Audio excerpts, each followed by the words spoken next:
자, 반갑습니다, 여러분. 우리 오늘은 유형 독해를 새로 시작하기 전에 유형 독해가 어떤 것이고, 그리고 우리가 왜 해야 하며, 유형 독해를 했을 때 우리 성적 향상에 어떤 것이 좋은지를 한번 같이 이야기를 해보려고 해요. 우리 중학교와 다르게 고등학교에서는 단순한 문제들의 반복이 아니라 다양한 유형들의 문제가 생기고 많이 출제되고 있어요. 한번 다음 페이지 같이 보면 유형들이 굉장히 다양해지고 내용들이 굉장히 빼곡하게 지문의 길이가 늘어난 것도 볼 수 있죠. 따라서 우리는 유형별로 접근법과 풀이법을 알고 있으면 좀 더 전략적으로 접근할 수 있기 때문에 점수를 많이 올릴 수 있어요. 자, 그럼 이런 얘기를 하면 가끔씩 친구들이 이렇게 물어보곤 합니다. 쌤, 근데 저는 방금 보여준 페이지를 한번 본 적이 있어요. 이게 바로 모의고사 아닌가요? 근데 쌤, 저는 모의고사도 중요한데 일단 내신을 잘 보고 싶은데? 라고 말하는 친구들이 있습니다. 맞아요. 근데 우리 친구들이 많이 오해하는 부분이 있는데요. 단순히 모의고사를 위해서 뿐만 아니라 고등학교부터는 내신 문제도 대부분 모의고사 유형으로 출제가 되기 때문에 이 부분에 대한 숙달이 반드시 필요합니다. 제가 실제 선생님들과 어떤 학교 내신에 대해서 분석한 분석지를 가져왔는데요. 보시면 교과서에도 출제된 내용마저도 모두 모의고사와 관련된 유형으로 변형해서 내고 있어요. 따라서 우리가 제대로 모의고사 유형에 대한 접근법을 전략적으로 미리 공부해 놓지 않는다면 실전, 심지어 내신에서도 우리가 좋은 점수를 따기 힘든 상황이 벌어질 수 있다는 거죠. 그럼 이제 친구들 얘기합니다. 쌤, 오케이, 알았어. 근데 그럼 쌤 말대로 유형 공부를 하면 어떤 점이 좋아지는 거죠? 내가 어떤 점이 좋아져요? 자, 이렇게 말했을 때 쌤이 말해주고 싶은 게 있어요. 우리 유형 공부를 하게 되면 어떤 게 좋냐? 바로 문제 지문을 풀 때 시간을 굉장히 줄일 수 있습니다. 시간을 줄일 수 있어요. 이 내용에 대한 건 쌤이 뒤에 있는 문제를 통해서 다시 한번 보여줄게요. 그리고 정확도가 올라갈 수 있어요. 자, 이 두 가지를 통해서 우리는 어떻게 만들 수 있죠? 바로 점수를 올릴 수 있습니다. 그리고 영어 시험의 가장 큰 특징 중에 하나는 친구들, 여러분들 선배들이 많이 얘기했던 건데, 쌤, 점수가 되게 왔다 갔다 그래요. 어떨 때는 막 85점 맞았다가, 어떨 때는 60점 맞고, 어떤 게 제 점수인지 모르겠어요. 바로 그거는 여러분들, 그 선배들의 실력이 안정적으로 상승되지 않았기 때문인데요. 바로 우리가 유형 독해를 통해서 이런 부분까지도 정확성을 올려서 안정적인 점수 유지, 점수 향상과 더불어 안정적인 유지까지도 가능하게 만들어줄 수 있는 게 바로 유형 독해입니다. 자, 우리 이거 실전 기출 문제인데 한번 볼까요? 우리 보통 시험에서 모든 독해 문제를 다 풀고 좋은 성적을 얻으려면 보통 1분 30초 내로 문제를 풀어야 한다고 얘기를 합니다. 왼쪽의 기출 문제를 한번 보면 정말 1분 30초 안에 지문의 내용을 다 이해하고 빈칸을 채울 수 있을까요? 잠깐 강의를 멈추고 한번 넉넉히 쌤이 2분을 줄게요. 한번 풀어보고 쌤하고 같이 다시 얘기를 해봅시다. 자, 어떤가요? 정말 쉽지 않았죠? 이렇게 고등학교부터는 지문의 길이도 길어지고 내용의 소재도 어려워지기 때문에 시간이 부족할 때가 정말 많답니다. 문제를 다 풀지 못할 때가 정말 많아요. 하지만 유형 독해를 하면서 유형별 접근법을 배우게 되면 어떤 문제는 우리가 빠르게 읽어야 하는 속독을 해야 할지, 아니면 골라서 읽는 발췌독을 해야 할지, 아니면 이 글은 정확하게 우리가 이해하고 필자의 의도를 깨달아야 하기 때문에 정독을 해야 할지를 우리가 알고 접근할 수가 있어요. 따라서 시간을 전략적으로 분배해서 똑똑하게 쓸 수 있겠죠. 따라서 즉 전략적 접근을 통해서 시간을 낭비하면 안 되는 지문에서는 오히려 우리가 1분 30초보다 빠르게 풀어서 시간을 아낄 수 있고, 그 아낀 시간 어디다 쓰겠어요? 시간을 많이 써야 하는, 정독을 해야 하는 지문에선 그 시간을 우리가 분배할 수가 있겠죠. 한번 이런 분들을 제가 쌤들이 한번 보여줄게요.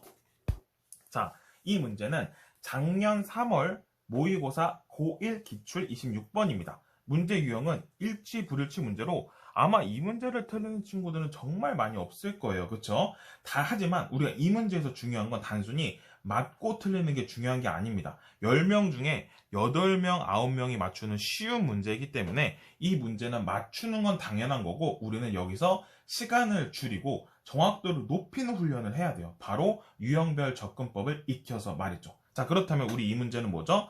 정보를 단순하게 전달하는 글이에요. 따라서 무언가를 나열하면서 전달을 하고 있죠. 따라서 하나의 뭔가 연계된 큰 틀의 정보가 아니라 그냥 단위에서 쪼개져서 우리가 마치 도형의 퍼즐을 맞고 쌍을 맞추는 게임처럼 이렇게 우리가 단순하게 1대1적인 대응을 통해서 충분히 풀 수 있다는 거죠.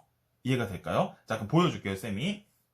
특히 이런 일치, 불일치 문제의 경우는 대부분 정답을 뒤에 배치합니다. 시험지에서 우리 친구들 보통 그러잖아요. 이렇게 쭉 내려가서 읽은 다음에 1번부터 보고 맞나? 보고 맞나? 보고 맞나? 보고 맞나? 다시 확인하고 보고 맞나? 이렇게 간다는 거죠. 그렇기 때문에 관성적으로 이렇게 앞에서부터 읽어가는 문제에서 시간을 낭비시키기 위해서 보통 뒷번호의 정답을 많이 배치한답니다. 또한 일치, 불일치 문제는 우리가 그렇기 때문에 더욱더 풀이 시간을 줄일 수 있는 무언가 방법이 필요한데요.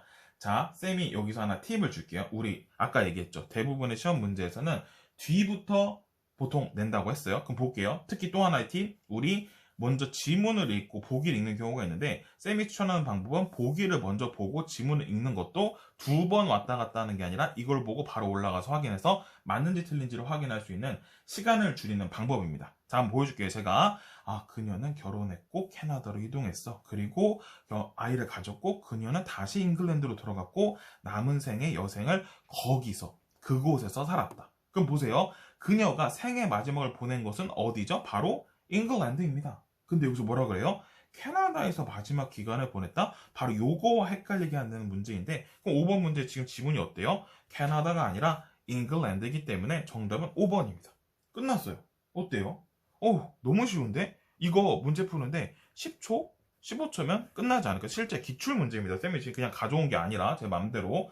자, 그러면 이렇게 물어볼 수 있어요. 쌤, 그럼 만약에 1번이 정답이면 어떻게 해요? 물론 그렇게 잘 보기 배치를 하지 않지만 만약에 그렇다 하더라도 우리는 쭉쭉 보기를 하나씩 확인하면서 위로 올라갈 거기 때문에 이거 보고 이거 보고 이거 보고 확인하고 이거 보고 확인하고 이거 보고 확인할 거기 때문에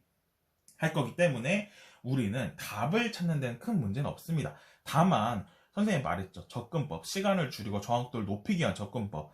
확률상으로 좀 더 높은 것부터 확인하고 그게 확실하면 답을 체크하고 넘어간다면 시간도 아낄 수 있고 정확도도 올라갈 수 있기 때문에 우리 마음도 굉장히 편해지면서 시험을 볼 수 있겠죠. 자, 그럼 우린 이 문제를 10초 안에 풀었습니다. 그럼 남은 1분 20초를 그냥 놀면 될까요? 그냥 쉬면 될까요? 바로 우리가 어려워하는 빈칸 유형의 재분배를 해주면 됩니다. 특히 우리 친구들이 가장 어려워하는 빈칸 유형, 수능이나 모의고사나 학교 내신에서도 변별력을 확보하기 위해서 굉장히 많이 나오는데요. 이 문제가 얼마나 우리가 어떻게 접근하고 푸는 방법에 따라서 정답률이 많이 달라질 수 있는지를 제가 한번 보여주도록 하겠습니다. 자, 여러분, 이 문제를 한번 제가 이번에도 2분 30초의 시간을 드릴 테니까 한번 멈춰놓고 한번 읽어보고 올게요.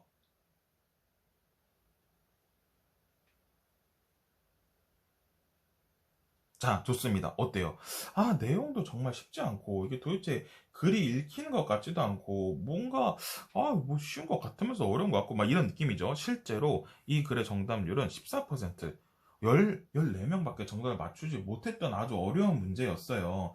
자, 그러면 우리 이 문제를 접근할 땐 어떻게 읽어야 할까요? 자, 우리 전에 배웠던, 바로 전에서 다뤘던 이 글의 문장과는, 이 글의 구조와는 많이 다릅니다. 단순히 정보를 독립적으로 개별 전달하는 게 아니라 하나의 핵심적인 내용, 화자가 말하고 싶은 내용을 확실하게 찾아내야 되겠죠. 따라서 이 문제는 속독을 하거나 발췌독을 할 수 없고 우리가 쭉 읽어나가면서 정확하게 정답을 찾는 걸 찾아야 되는데 선생님 그럼 그냥 읽으면 되는 거 아닌가요? 아닙니다. 우리가 이걸 읽는데도 접근법이나 방법에 따라서 속도를 더 줄이고 정확도를 더 높일 수 있어요. 자, 내용을 한번 볼게요. 심리적 실험이 있었어요. 그래서 어떤 그 피실험자들에게 보여줬는데 사진을 보여줬어. 어떤 사진을 보여줬어? 바로 우리가 마음의 상태를 파악하도록 표정이나 이런 걸 보고 마음의 상태를 파악하도록 하는 실험이 있었대요. 근데 그 결과는 굉장히 어땠다? 믹스드했다. 뭐다? 굉장히 다양했다. 표정이 웃는 표정, 우는 표정을 보고 사진을 보고 찍으라고 했는데 사람마다 되게 다양하게 찍었다는 거예요. 얘는 똑같은 사진을 보고 우는 것 같아요. 얘 웃는 것 같아요. 뭐 하는 것 같아요. 이게 다르게 찍었다는 거죠. 자, 사진에 대한 실험인데 하나가 또 나왔어. 뭐야? 17세기 화가에게 다양한 감정을 분명히 보여주는 얼굴 그림을 그려달라고 했는데 사진과 비슷한 거죠. 어떤 그림, 사람의 얼굴 표정을 그리라고 했는데 놀라운, 자 보세요. 그 보여줬고 그래서 그걸 하고 우리가 처음에 보였어. 가장 근데 스트라이킹한 것, 그거에 대해서 가장 스트라이킹, 뭔가 주목할 만한 점, 그렇게 보여줬는데 바로 무엇이다? 블라블라한 것이다 라고 얘기를 했어. 자, 그러면 우리가 앞에서 사진에서는 굉장히 하나의 사진에서도 감정이 되게 다양하게 해석될 수 있다, 믹스드 했다라고 했다는 걸 기억을 한다면 우리가 흐름을 잡을 수 있겠죠. 근데 빈칸의 문제는 여기서는 무언가 우리가 뭐예요? 정리해주고 무언가를 말하고 하고 있는 부분이에요. 그러면 빈칸의 내용을 찾을 때 우리가 요 뒷부분을 되게 중점해서 봐야 되겠다. 왜? 이 글에 대한 부연 설명이나 무언가를 재진술 또 아니면 지지해주는 내용이 나올 수 있겠다라는 걸 판단하게 된다면 우리가 뒷부분을 굉장히 잘 봐야 한다는 거죠. 자, 볼게요. What is missing? 가장 여기서 빠진 내용이 뭐냐면 setting 하는 거야. 그리고 context, 문맥. 그러니까 우리가 뭔가 주변에 있는 그런 문맥이나 설정된 환경 이런 거 to make the emotion을 모아하는 거 정확하게 확인할 수 있게 해주는 것이 바로 놓쳐져 있다라는 거죠. 무슨 말인지 이해가 될까요? 그러니까 이 모든 것에서 빠진 것은 감정을 확정적으로 만드는 것으로, 그러니까 어떤 환경이나 맥락이 있어야지만 우리가 확정적으로 감정을 확인할 수 있다. 이게 그냥 웃는 건지 우는 건지는 주변의 맥락이나 환경이 있어야지만 알 수 있다라는 거죠. 그럼 뭐예요? 여기서 가장 중요한 부분, 핵심은 뭐였어? 그런 실험을 보여줬을 때 우리가 단순히 정리할 수 있어요. 사진만으로는 어떻다? 사진만 아니면 그림만으로는 어떻다? 그 사람의 정확한 기분을 알 수 있다, 없다? 없다. 뭐가 없으면 맥락이나 환경이 없다면 이 된다는 거죠.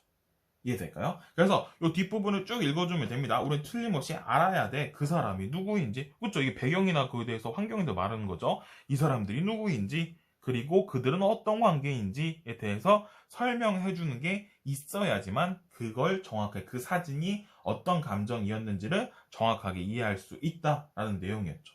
여기 보세요. 그럼 보기 1번을 보자. 내용은 이해했어. 모든 얼굴 그림이, 보세요. 얼굴 그림이 감정과 일치한다? 의도된 감정과 일치된다? 일관된다? 자, 이 보기는 25%의 친구들이 실제로 골랐던 거예요. 제가 다음 쪽 보면 설명을 드릴게요. 실제로 25%의 친구들이 골랐던 보기인데 절대 고르면 안 되는 보기예요. 왜? 한번 생각해 볼까? 왜 안 돼? 이거는 뭐라 그랬어? 우리가 감정을 정확하게 파악해. 의도된 감정. 얘가 웃고 있어, 울고 있어 라는 걸 정확하게 파악하기 위해서는 단순히 그 사진만으로 알 수 있다고 했나요? 아니죠. 그 배경, 환경들이 드러나야만 가능하다고 했어요.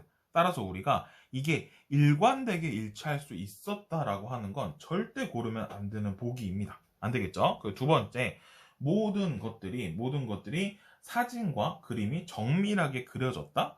정밀하게 그려졌다?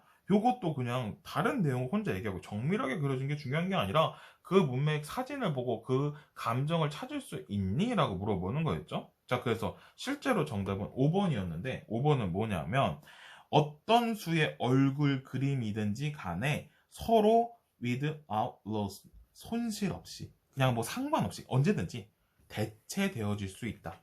이게 무슨 말이야? 그림을 그렸는데 얘가 얼굴이 있어. 근데 얘를 보고 얘 웃고 있네, 얘 울고 있네, 얘 했네, 놀랐네, 상관없다는 거죠. 왜? 문맥이나 주변에 대한 언급이 없다면 그게 그렇게 될 수 있다. 대체될 수 있다. 계속 바뀔 수 있다. 얘가 웃는다고 누구는 말할 수 있고, 누구는 운다고 말할 수도 있고, 누구는 놀랐다고 말할 수도 있다. 그 내용이겠죠? 그래서 우리가 실제로 이 문장을 풀 때 가장 중요한 거, 정말 솔직히 보기도 좀 헷갈리긴 했어요. 근데 이 글의 핵심은 뭐였어? 앞에서 말했던 이 내용을 관통하고 있고, 그리고 제일 중요한 건 바로 이 보기가 나올 때 이 부분까지입니다. 요 바로 뒷문장에 대한 해석과 접근. 이거에 대한 부연 설명을 하고 있는 유형이고, 빈칸 유형에서는 우리가 이렇게 하나에 관통하는 이 사람의 주장이나 의견이나 핵심을 찾아야 되는구나. 따라서 우리는 빈칸의 앞뒤에 근거들을 잘 살펴야 되겠다라는 유형별 접근법을 제대로 알았다면, 그래서 우리가 뒤에 부분을 정확히 해석했다면 정말 정답률이 높았을 거예요. 정말 거짓말 안 하고 이거 없애고 요렇게만 문제를 구성했다면 정답률이 절대 14%가 아니라 굉장히 높은 정답률이 나왔을 겁니다. 이렇게 어떻게 접근하는 방법을 아냐 모르냐에 따라서 문제 푸는 속도뿐만 아니라 정확도 또한 완전히 달라지기 때문에 유형별로 우리가 문제를 접근해야 되는 이유가 되겠죠. 자, 우리가 이런 선생님 그럼 저 오케이 유형독해 어떻게 해야 되는지 알겠고 배워야 되는 이유 알겠어요. 그럼 우리 어떻게 공부할 거예요? 자, 유형독해에서 앞에서 말했듯이 점수를 올리기 위해서 시간은 줄이고 정확도는 올리고 함정에 빠지지 않기 위해서 유형에 대한 가이드라인을 제공해 주려고 합니다. 쌤들이 이 부분에 대한 가이드라인을 다 준비했어요. 이렇게 다 준비를 했어요. 그래서 이를 통해서 우리가 이런 유형들에 대한 모든 것들을 어떻게 읽어야 할지, 빠르게 읽어야 할지, 중간중간 읽어야 할지, 아니면 하나의 정독을 하면서 읽어야 할지에 대한 것들을 알려줄 수 있겠죠. 그리고 그런 것들뿐만 아니라 또 어디서부터 읽어야 할지, 뒤부터 읽어야 되나? 아니면 앞부터 읽어야 되나? 아니면 어떤 부분에 강약 조절을 하면서 읽어야 할지에 대한 것들을 우리가 알려줄 수 있고, 또 어떤 것들을 우리가 주의해야 할지 등에 대해서도 알 수 있어야 된다는 거죠. 자, 절대 오해하면 안 되는 건, 자, 이거 어디서부터 읽고 풀어야지를 통해서, 쌤, 그러면 뭐 대충 이거니까 빈칸 앞뒤만 읽고 읽지 말라는 건가요? 아까 말했듯이? 그게 아닙니다. 그게 아니라, 바로 유형에 따라서 우리가 집중해서 읽어야 될 부분과 그렇지 않은 부분 등을 이해하고 그에 맞춰서 강약 조절을 하면서 글을 읽게 되면 빠르고 정확하고 확실하게 문제를 풀 수 있다는 거죠. 절대 읽지 말라는 얘기가 아니라 우리가 강약 조절하면서 중요한 문장이겠다. 이 문장을 잘 읽어서 빈칸을 채워보자 라고 할 수 있다면 다른 친구들에 비해 정답률이 엄청 많이 오르게 되겠죠. 그런 부분을 통해서 우리가 쉬운 문제는 더 빠르고 정확하게, 어려운 문제는 더 확실하게 맞출 수 있게 됩니다. 자, 마지막으로 꼭 오해하면 안 되는 얘기가 있는데, 그럼 유형독해라고 하는 건 우리가 절대 만병통치약은 아니에요. 결국 해석하고 이해하는 능력을 길러야만 우리가 좋은 성적을 얻을 수 있습니다. 예를 들어 만약에 우리가 아까 전부터 이 문제에서 빈칸에 대한 근거가 주로 나오는 부연설명 여기라는 거 알았어? 그리고 유형독해 빈칸의 앞뒤를 확인을 잘하라는 걸 알았어? 그런데 이 문장이 해석이 안 된다면, 아니면 요게 해석이 안 된다면 요게 들어갈 게 뭔지를 알 수 없어요. 따라서 우리는 결국에는 해석하고 그 문장을 이해하는 능력을 기르는 구문독해 훈련은 절대 게을리하지 않고 최선을 다해서 계속 병행해 줘야 합니다. 이해되겠죠? 그래서 우린 결국에는 해석하고 이해하는 능력을 함께 길러야 좋은 성적을 얻을 수 있다라는 것을 기억해 주면 될 것 같아요. 유형독해와 구문독해를 함께 조합해서 점수 급상승과 안정적인 점수대를 유지할 수 있다. 그래서 우리는 앞으로 강의에서 유형독해에 대한 것을 배울 거고, 이런 부분들을 중점적으로 더 강해지고 우리 완벽해질 내 영어 점수를 상상하면서 힘내서 한번 유형독해를 완강해 보도록 합시다. 자, 화이팅!